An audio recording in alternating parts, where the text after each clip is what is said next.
muy involucrado en el mundo del arte, ha trabajado con grandes personalidades en ministerios, promoviendo el arte, eso que le apasiona, y hoy vamos a conocer a detalle su trabajo. Muy buenas tardes, Al, gracias por estar esta jornada con nosotros. Buenas tardes. Disculpa que tuvimos un pequeño break ahí, pero es que en mi país es normal las caídas de luz. No, No no es se extraño para nada. preocupe, pues un gran placer tenerlo esta tarde acá con nosotros en el programa Economía Naranja y hablar esto que nos apasiona, que es el arte, aún más con su persona que lleva muchos años involucrado en el mundo artístico. Preséntese a la audiencia que lo está viendo y escuchando en estos momentos. ¿Quién es Al y hace cuánto tiempo y por qué decide involucrarse en el mundo artístico? Mira, Albanega es venezolano. Yo vivo en Barquisimeto, Estado Lara. Esto es en una zona en el centro de mi país, Venezuela. Eh, Empecé, como decía mi familia, a rayar las paredes por allá como a los 6 años. Estamos hablando hace 60 y tantos años hacia atrás. El próximo a cumplir 70 años de edad. Pero ingresé a la Escuela de Artes Plásticas de manera formal cuando tenía 12 años. Luego de salir de la Escuela de Artes Plásticas me fui a estudiar a la universidad y desde ahí empezó todo esto. Yo siempre digo a mis alumnos que esto no es una carrera, que esto es una maratón que dura toda la vida, en donde a veces estamos delante, a veces estamos en el medio, pero casi siempre estamos detrás. Lo importante es mantenerse en la maratón y que poco a poco uno va logrando lo que quiere. La creación, ser creador de imágenes visuales, como digo yo, más que ser artista plástico, que soy artista plástico, eh, conlleva muchas cosas. Una vez una periodista me preguntaba de que mi obra era producto de qué. Yo decía del fracaso. Me he equivocado mucho, cometido muchos errores y de ello aprendo. La creación artística es producto de mucha investigación. Yo siempre he dicho que, así como decía el maestro Picasso, si la inspiración existe, que me agarre trabajando. Como buen español diría que me pille trabajando. Pero sí, yo trabajo todos los días, de domingo a domingo, ya que los creadores visuales, los artistas plásticos, no tenemos ni días de vacaciones. De hecho, cuando estuvimos en lo más fuerte de la pandemia, que fue el 2020, nos agarró en nuestro estado natural, estar encerrados en nuestros estudios. A menos que, en mi caso, yo soy curador, soy museógrafo, y entonces también me corresponde esa parte de estar visitando los talleres de los artistas, moviéndome por el país para organizar exposiciones. O sea, es una cantidad de actividades que pues vamos desarrollando poco a poco. Wow, qué lindo, realmente muy involucrado, pues Al en este mundo del arte. Las temáticas de sus obras, ¿en qué se inspira? ¿Qué técnicas utiliza también para la creación de la misma? Pues mira, siempre parto de un trabajo de investigación. Hace unos 40 años atrás, yo vengo de trabajar mucho el grabado, sobre todo el grabado con diferentes elementos. Y un día me quedé sin un elemento muy importante para hacer mis blancos sobre blanco, mis grabados, que me encantan hacer los grabados blancos sobre blanco. Y empecé a probar con diferentes materiales, arenas y cuestiones, y bueno, preparaba la plancha y cuando pasaba por la prensa, adiós, desaparecía hecha añicos, ¿no? Poco a poco me fui dando cuenta que había valores más importantes allí. Empecé a investigar algunos artistas matéricos, como sobre todo los catalanes, que son los grandes maestros en la historia del arte matérico, y poco a poco fue surgiendo la primera exposición o la primera serie. Yo siempre trabajo por serie, siempre he buscado el trabajo de la serie y eso pues me hace que de alguna manera pueda hacer el trabajo que me propongo. Y es que la primera serie que hice se llamó De Tierra y Arena. Y desde hace ya más de 40 y casi 50 años que vengo trabajando los materiales que tienen que ver con la arena y todos los materiales orgánicos. En la última serie que estoy trabajando, después de Entre Féminas, empezaron a aparecer unos elementos que, otra cosa que a mí siempre me ha preocupado mucho, es la conservación de la madre tierra, como dicen los indígenas nuestros, la Pachamama. Y entonces de alguna manera siempre me la paso recogiendo cosas en la calle y para mucha gente que cosas que son desperdicio, para mí se pueden convertir en algún momento en un elemento plástico que vaya a formar parte de mi obra. En las obras más recientes que se llaman Formas Encontradas, están apareciendo unos alambres que les doy forma, que los juego con ellos, ya que para mí también crear es un acto muy lúdico, es jugar. El arte es creación, pero también es disfrutarlo, ¿no? Y empezaron a aparecer estos alambres que están en la serie Formas Encontradas, que yo siempre bromeo mucho. Formas Encontradas aparecieron en la época de la pandemia 2021 y bueno, va todo lo que 22. Estoy preparando una muestra con ella para el próximo año 2023.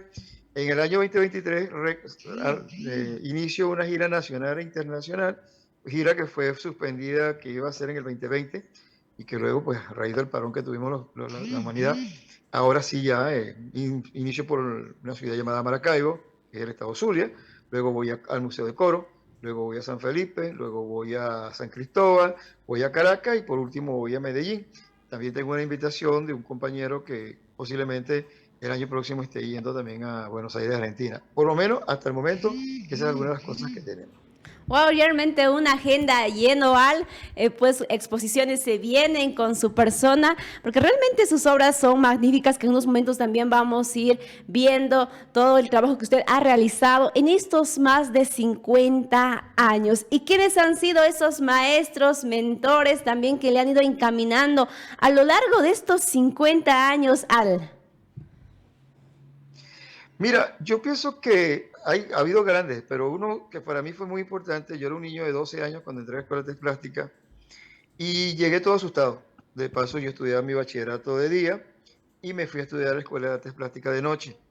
Y entro y consigo un señor grandotote que parecía un oso, con una barba que le llegaba casi al pecho, y que me miró y me dijo, mira, carajito, así le dicen a los muchachitos de Venezuela, mira, carajito, este, ahí tienes esa tabla y tienes ahí eso, pues ponte a dibujar, ahí tienes para que dibuje. Yo, caramba, yo como me la pasaba dibujando y era el que hacía las carteleras en el colegio y era, tú sabes, porque venía dibujando desde primaria, estaba en la secundaria, agarré mi lápiz o lo que me puso ahí y mi papá y y un momentico, ratico, había hecho el dibujo y Hugo, se llamó Hugo Daza, Hugo se me acerca y me dice, ¿ya terminaste? Sí, profesor, ya está listo. ¿Y qué piensas tú? Que está muy bueno. Bueno, no sé, profesor, se lo decide usted. Y agarró, y para mí fue terrible ver cómo agarró, arrancó el papel, lo estrujó, lo tiró, pidió otro papel y dijo, así no se dibuja. Y fue la mayor lección que yo recibí de dibujo en mi vida cuando tenía 12 años. Me enseñó cómo había que dibujar, cómo había que encajar, cómo había que analizar, cómo había muchas cosas. Y durante 4 años, que fue mi profesor de dibujo, y luego cuando salí de la Escuela de Artes Plásticas y me fui a estudiar, y luego muchos años después, cuando empecé a estudiar museología y museografía, que es lo que también actualmente realizo y que me apasiona ser museógrafo, curador, y que es un trabajo que tiene mucha relación con lo que hago yo como artista, pero que dista mucho de lo que significa ser artista plástico solamente. Entonces, cuando tú te das cuenta y cuando miras hacia atrás y cuando has dejado en el camino muchas cosas, pero también has aprendido mucho de ello, indudablemente que es importante. Pero también estudiar a los grandes maestros, estudiar a Picasso, estudiar a Guinovart, estudiar a Tapie, en fin, a tantos. Y los escultores. Mi obra más reciente derivó hacia la escultura definitivamente. Había tenido algunos coqueteos con ella en algún momento de mi vida, pero últimamente estoy trabajando casi un 80% de mi obra es escultura, que la hago con obra matérica, como siempre. Yo no voy a abandonar lo matérico. Soy un artista matérico, me confieso total y perdidamente enamorado de la materia, de las arenas, de las arcillas, de la viruta, de las cosas que consigo por allí y de lo que yo disfruto con ello, ¿no? Entonces, fíjate, sí, y se trata de alumnos, no doy clases de dibujo, no doy clases de pintura, básicamente trabajo más con la parte de la materia que es museografía, museología y algunas cosas de investigación. Pero sí trato de que entiendan que para que un artista sea completo, lo primero que debe tener es un conocimiento general, holístico, de lo que significa ser creador, lo que significa ser un hacedor de imágenes visuales, que es como siempre he dicho. Recuerdo hace muchos años, hace como 35 años, una periodista colombiana que estaba aquí en Venezuela, que me entrevistaba, me preguntaba que si yo como artista plástico le dije, no, yo no soy artista plástico. Espero algún día, dentro de 100 años, llegar a ser artista plástico. Soy simplemente un hacedor de imágenes visuales. Wow, qué lindas palabras, Sal. Se nota esa pasión que su persona tiene por el arte. Nos decía que su persona también es curadora. ¿A qué nos referimos con ello también para la audiencia, para que también pueda entrar en contexto? Mira, los curadores para muchos artistas somos la muerte, porque cuando llegamos a sus talleres, llegamos con ojo escrutador, piensan que venimos a destruir lo que están haciendo, y no, no, los curadores somos el mejor aliado que puede tener un artista plástico, dependiendo de cómo lo vea. Va a depender si ese artista plástico está haciendo la obra. Yo me río mucho porque a veces llego al taller de un artista plástico. Hace poquito, hace como 2 años atrás, un artista plástico que me entendió y tomó el camino que yo le indiqué. Hoy en día está haciendo un trabajo que está dedicado al constructivismo dentro de lo que significa, por ejemplo, las ciudades. Ella tomó las ciudades vacías, en ese momento estábamos viendo las ciudades vacías, era el gran parón de la humanidad. Recuerdo que el parón de la humanidad me recordó una película que había hace muchos años que se llamaba El día que la Tierra se paralizó. Bueno, hubo un día, no un día, un año que la Tierra se paralizó. Esta artista me hizo un poquito de caso, ella me invitaba para que yo le hiciera una curaduría, que estaba invitada a hacer una exposición individual, y yo tuve que decirle, caramba, pero es que esto parece la colectiva de un solo artista. Tenía de todo un poco. Había una cosa por aquí, una cosa por allá. Entonces los curadores normalmente cuando vamos a hacer un trabajo curatorial, cuando se trata de un artista, tratamos de que encamine su obra por una vía, que empiece a tener identidad la obra. Eso cuando se trata de un artista también individual. Cuando los curadores planificamos una colectiva, normalmente, primero vemos qué artistas vamos a invitar para esa posición y luego tratamos de que, no es que las obras se parezcan, sino que las obras tengan algún tipo de lectura que cuando ya entonces, como museógrafo, podamos esa lectura dar un movimiento en la sala que permita al que asiste a la sala entender un poco aquello. A veces uno llega a una sala y ve cosas que uno no entiende o que trata de entender y es porque o en la curaduría pudo haber alguna pequeña falla o en la museografía el museógrafo también se equivocó. Yo recuerdo que hubo uno de mis profesores, mis maestros de museografía, que decía que los museógrafos montábamos exposiciones para 3 tipos de seres humanos: las mariposas, los saltamontes y los ratones. Y tú dirás, ¿pero cómo es eso? O sea, que estás montando una exposición en un zoológico o en algo raro. No, él dice que hay el espectador mariposa, que es el que entra y revolotea por la sala y se va. Hay el espectador saltamonte, que va de una obra a otra obra, saltando por la sala, se detiene en ella, pero lo hace de manera desordenada. Y luego viene el espectador ratón, que es el que sigue la miga de pan, que es el que sigue la huella que yo como museógrafo quise dejar y que entiende la lectura y que se va por toda esa lectura. Queremos que un día el espectador mariposa se convierta en saltamonte y que el saltamonte se convierta en ratón y que ojalá un día todos sean simplemente espectadores ratones. Oh, magnífico, Al, qué linda explicación. Felicidades. Su persona pues ya lleva más de 35 años también involucrado como curador y por supuesto como museógrafo. Sí, además he consolidado bastante ya como galerista. De hecho, he estado de asesor de algunas galerías y he tenido mi propia galería. Lamentablemente la pandemia me cerró la galería. No podía la pobre galería aguantar 2 años, estar cerrada y pagando alquileres y renta y luz y impuestos. Tuvimos que bajar a Santa María, que es una galería que se llama Ámbitos Art Gallery, que el próximo año creo que reabrimos de nuevo las puertas, porque ya esperamos que no haya otra pandemia que nos vuelva a bajar a Santa María, a cerrarnos otra vez en nuestra casa. Creo que lo logramos superar.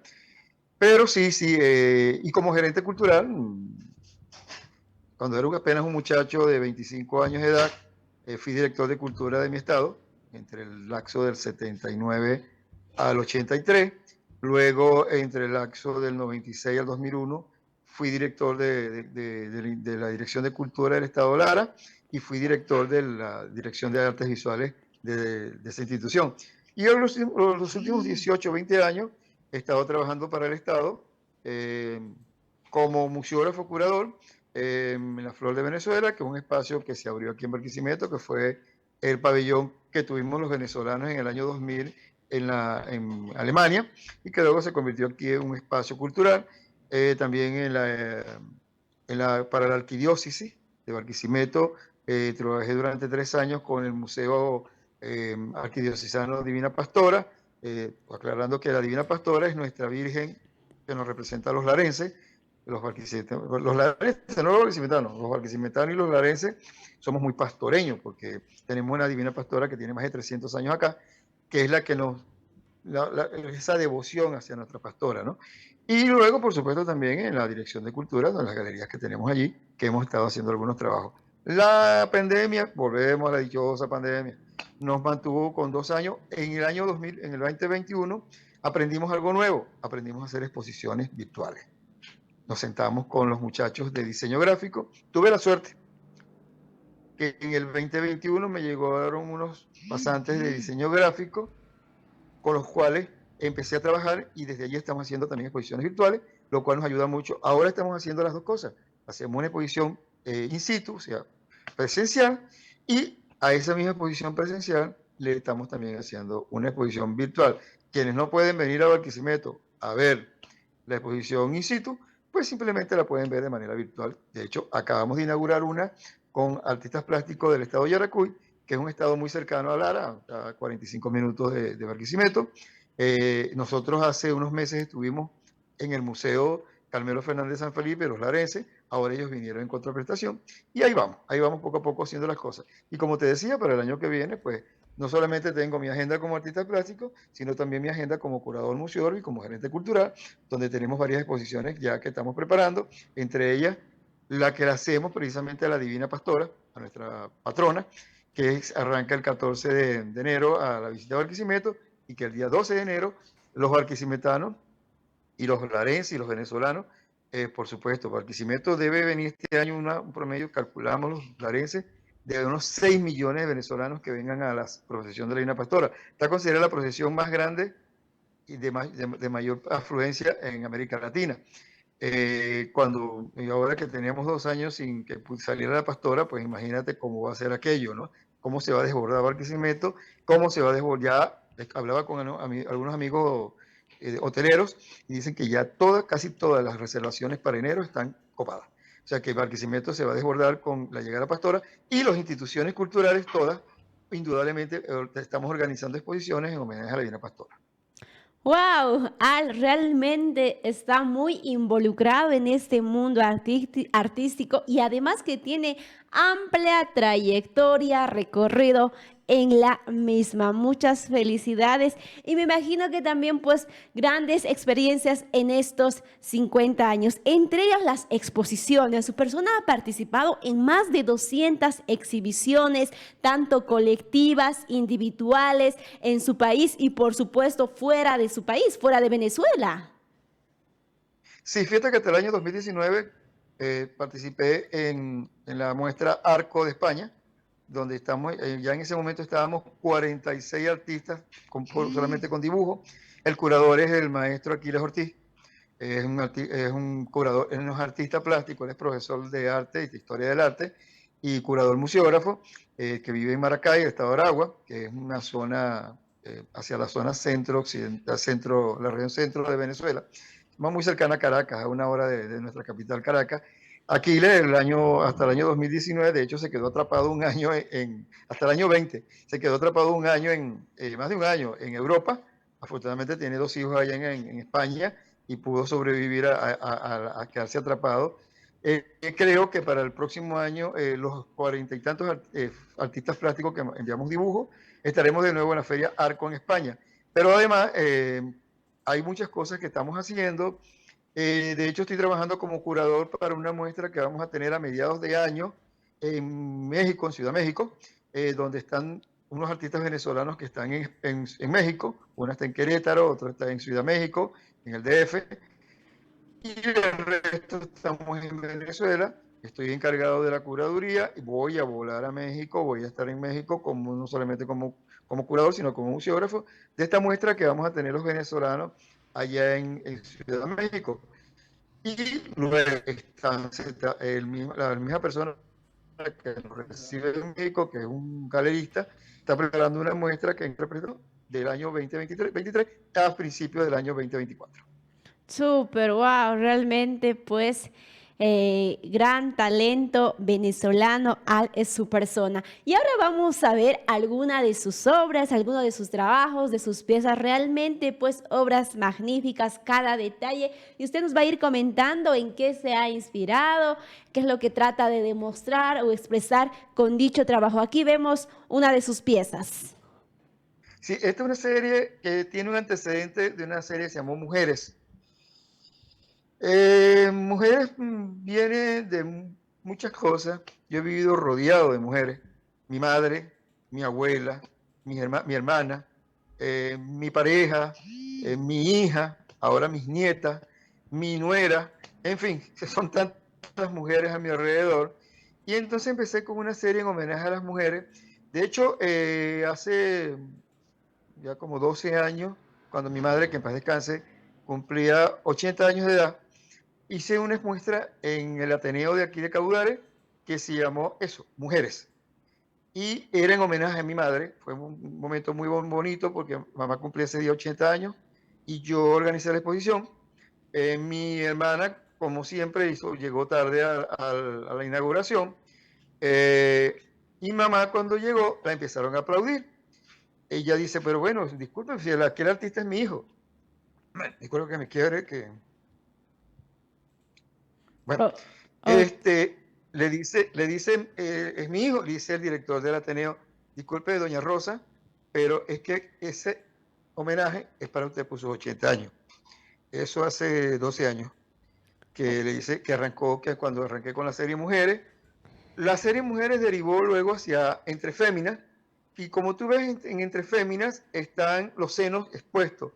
Es que esto surgió a raíz de una invitación que tuve de una institución en Venezuela que se llama Senos Ayuda, que todos los años los artistas donamos obras para que esta institución las subaste, consiga recursos para las mujeres que tienen lamentablemente cáncer de seno, que se lleva a muchas mujeres por delante, que son muchas las que pierden la vida con cáncer de seno y algunas sufren. Entonces, esta serie Entre Féminas, que están así con sus senos al aire, es porque de alguna manera, pero también tiene que mucho que ver con nuestras mujeres indígenas. Las indias Pemones en el Amazonas andan con sus senos al aire sin ningún problema. magnífico Sí, esta esta también obra, forma de la serie realmente, Entre pues Féminas. sobre todo tiene un gran concepto. Vamos a ir viendo también otro de sus trabajos. Sí, todo esto que estamos viendo forma parte de la serie Entre Féminas, que duró una década. Duró hasta, de hecho, hice una muestra en el 2019 que se llamó Entre Féminas Epílogo, que arrancó en el Museo Barquisimeto, que era la que iba a recorrer Venezuela durante todo el 2020, pero que ahora va a recorrer Venezuela durante todo el 2023 y que con ello, de alguna manera, me despido de Entre Féminas y de lo que significó para mí Entre Féminas. Esta pieza que estamos viendo fue con la que participé, y ahí debe venir otra, con la que participé en la muestra de dibujantes. Este es un dibujo hecho con materia, un dibujo matérico, que está en Madrid, España, o está en Barcelona, no sé dónde se quedó. Pero fueron dos piezas que se fueron en el año 2019 a España a participar en la muestra de artistas venezolanos, dibujantes venezolanos que participaban. Esta es la otra. Una quedó en Madrid, la otra quedó en Barcelona, pero no sé cuál de las dos, cuál quedó en Madrid, cuál quedó en Barcelona. El asunto es que se quedaron a vivir allá en España. Wow, realmente obras magníficas. Al, muchas felicidades. Ahí seguimos viendo también otros de sus trabajos. Sí, Adelante. esta es Entre Féminas también, como te decía, pues ya yo terminé con esa serie y ahora en algún momento vamos a empezar a ver la nueva serie que he estado trabajando todo el 2020-21 y lo que va del 22, que es de Formas Encontradas. Al, y para su persona, ¿cuál ha sido la mayor satisfacción, alegría que le trajo el arte, el de poder ser artista plástico en estos más de 50 años, también curador, museógrafo? Mira, han sido muchas las satisfacciones, ¿no? Pero creo que la mayor fue cuando hace 10 años la Universidad Centro Occidental Lisandro Grado, la UCLA, de la cual somos parte del Consejo Consultivo de Arte de la UCLA, me dio la medalla de los 50 años de nuestra máxima casa de estudio. En este momento ahora estamos cumpliendo 60 años de haber nacido.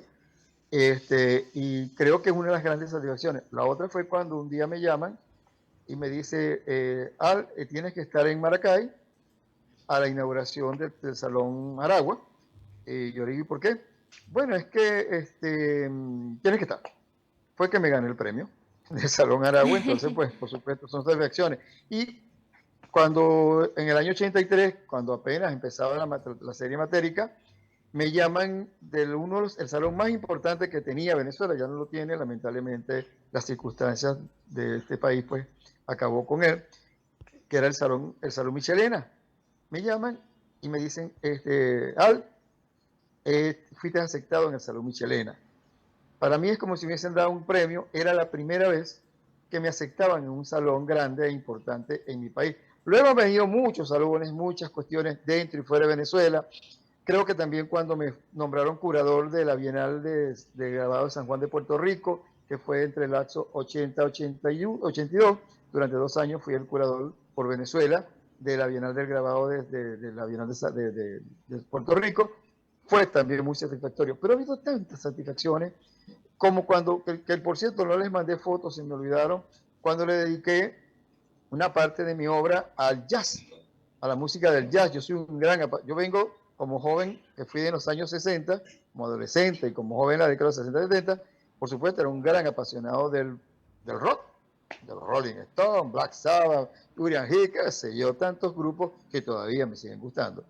Pero yo tenía un padre que era un gran amante del jazz, que se llamó Lorenzo Vanega, y yo cuando veía a mi padre con aquella música me parecía es una música de viejo. Yo soy rockero. Papá lamentablemente me dejó cuando apenas tenía 47 años, y lo único que me dejó de herencia fue libros y discos de jazz.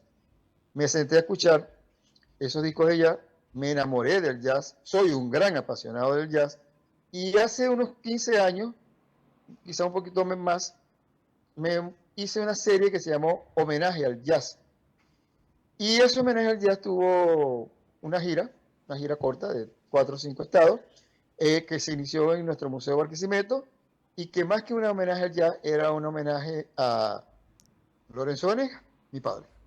Y creo que ha sido una de las grandes satisfacciones, Sí. que ese día, esa noche, cuando inauguraba esa muestra de homenaje al jazz, de alguna manera rendía homenaje también a ese gran hombre que fue mi padre, y que se fue un día sin adiós y sin despedida. Lamentablemente falleció de manera repentina, con un infarto, de hecho sentado en un sofá viendo televisión.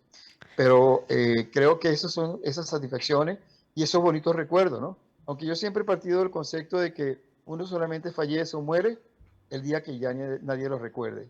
Ese día ya sí, ya está muerto. Así es, grandes alegrías, pues le trajo entonces el de poder involucrarse en el arte al. Y ya casi finalizando la entrevista, ¿con qué nombre lo seguimos en las redes sociales? ¿Cómo conocemos más de sus trabajos? Mira, en Facebook me consiguen como Alba Negas. Así sencillito, Alba Negas, yo no quise complicar mucho la cosa, ¿no? En Instagram soy Alba Negas Al7, o sea, Alba Negas Al de arte, y 7. El 7 fue que no me aceptaron que fuera solamente Alba Negas Al. Y como a mí me encanta el número 7, que lo considero un número cabalístico, pues le puse el 7. Me consiguen como @albanegas al7, igual que en Twitter. De hecho, acabo de tuitear algo que, porque estoy, así como creo que todos en el mundo estamos preocupados. Ayer hubo de nuevo un ataque terrorista. Ya yo considero que lo que estamos haciendo con los museos, esta persona, yo soy un gran defensor de la naturaleza. El hecho de que yo ando recogiendo latas y alambres y cosas en las playas es una forma de querer a la naturaleza, pero no voy a llegar al Museo del Prado a atacar a una obra de Goya, a atacar una obra de Velázquez, o voy a llegar a atacar una obra de Van Gogh, porque vamos a empezar por lo siguiente. Cuando Van Gogh, cuando Goya, cuando Velázquez existían, estos problemas que estamos viviendo no existían. Ni siquiera estábamos cerca de ello. Todo esto vino con la era industrial, que fue mucho antes de ello, mucho después de ello, perdón, y que de alguna manera, entonces yo creo que ya los gobiernos del mundo, y sobre todo en Europa, que está pasando este tipo de cosas, deberían tomar cartas en el asunto, ser más severos y no solamente decir que ay, esto es una tremendura, esto es una travesura de unos muchachos que están defendiendo la naturaleza. No, es un acto terrorista. Así lo dije en el último Twitter que puse ayer.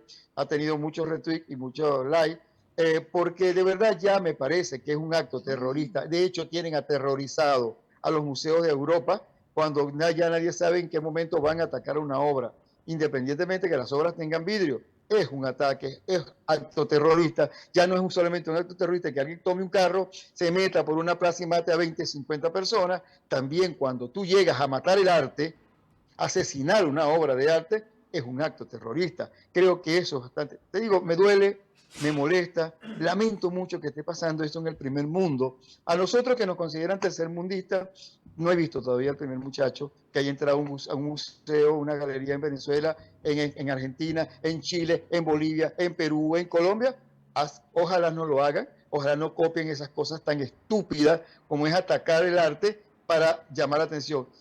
Lamentablemente las palabras de Andy Warhol tienen mucha presencia en este momento. Todos tienen derecho a sus 15 segundos de fama, pero esta es la forma más estúpida, y me perdona la expresión, la forma más estúpida de querer ser famoso, destruyendo y dañando lo que es patrimonio de la humanidad. Así es.